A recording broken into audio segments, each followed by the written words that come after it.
வணக்கம் மக்களே. நம்ம இட்லி, தோசை, சப்பாத்தின்ட்டு நிறைய நம்ம மைண்டில் வச்சுருப்போம். ஆனால் அதுக்கு தொட்டுக்கிறதுக்காக என்ன செய்கிறதுன்னு சொல்லிட்டு யோசனையே இருக்காது. அதை யோசிக்கவே ரொம்ப நேரம் ஆகிடும். சப்பாத்திக்கு ஒரு சப்பாத்தி குழந்தைங்க சாப்பிட்டாங்கன்னா இது போல் செஞ்சு கொடுத்தோம்னா 5 சப்பாத்தி கண்டிப்பாக சாப்பிடுவாங்க. அந்த டிஷ்ஷை தான் நம்ம இப்போ பார்க்க போகிறோம்.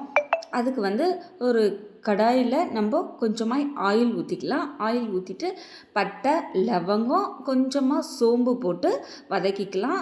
அதுக்கப்புறம் ஒரு 2 பெரிய வெங்காயம் மெல்லிஸாக ரொம்ப மெல்லிஸாக தான் கட் பண்ணியிருக்கிறேன். மெல்லிஸாக கட் பண்ணிவிட்டு அதை வந்து எண்ணெயில் போட்டு நல்லா வதக்கிக்கலாம். அதை வதக்கும் போது லைட்டாக சீக்கிரமாக வதங்கிறதுக்காக வேணால் உப்பு ஆட் பண்ணிக்கோங்க. அது போல் உப்பு ஆட் பண்ணிக்கிட்டோம்னா அது வந்து கொஞ்சம் சீக்கிரமாக வதங்கிடும். இது போல் ப்ரௌனிஷ் கலர் வந்ததுமே நான் வந்து இஞ்சி பூண்டு பேஸ்ட் ஒரு 2 டேபிள் ஸ்பூன் போட்டிருக்கிறேன். அதுக்கப்புறம் தக்காளியும் அதே போல் சின்ன பீஸாக தான் மெல்லிஸாக தான் கட் பண்ணியிருக்கிறேன். அப்போ தான் நமக்கு வந்து தக்காளி வந்து சீக்கிரமாகவும் வதங்கும்.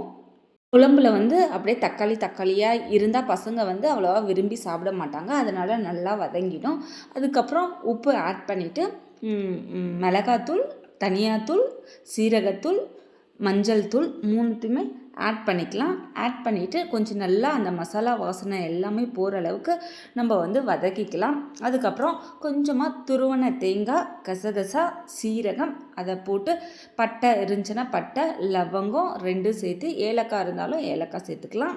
நல்லா மைய அரைச்சிட்டு நம்ம ஏற்கனவே வதக்கி வச்சுருக்கிற மசாலாவில் அந்த தேங்காவை வந்து அரைச்சி வச்ச தேங்காவை வந்து அதில் ஆட் பண்ணிவிட்டு நல்லா கலந்து விட்டுப்போம். அப்படியே ஊற்றின உடனே நம்ம தண்ணியை ஆட் பண்ணாமல் அந்த மசாலா கூட ஃபுல்லாகவே நல்லா மிக்ஸ் ஆகிற மாதிரி அந்த தேங்காவை வந்து நல்லா மிக்ஸ் பண்ணிக்கலாம். அதுக்கப்புறம் ஒரு நிமிஷம் போல் அது போல் நல்லா கலந்து விட்டுட்டு அதுக்கப்புறம் நமக்கு தேவையான தண்ணியை வந்து ஊற்றிக்கலாம். ரொம்ப திக்காக வேணும்னாலும் நீங்கள் வந்து கொஞ்சமாக தண்ணியை ஆட் பண்ணிக்கலாம். எனக்கு வந்து கொஞ்சம் நிறையாவே தான் தேவைப்படும்.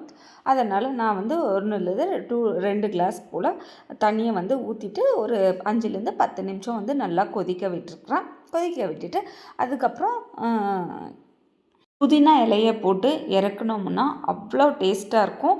ஒரு சப்பாத்தி சாப்பிட்றவங்க கண்டிப்பாக 3க்கு மேலே தான் சாப்பிடுவாங்க சப்பாத்தி. இது வந்து இட்லி, தோசைக்கு வந்து ஒரு அட்டகாசமான சைட் டிஷ் தான் சொல்லுவோம். பரோட்டாக்கு கூட சாப்பிட்டிங்கன்னா இன்னும் அடிச்சிக்கவே முடியாது. அவ்வளோ டேஸ்ட்டாக இருக்கும்.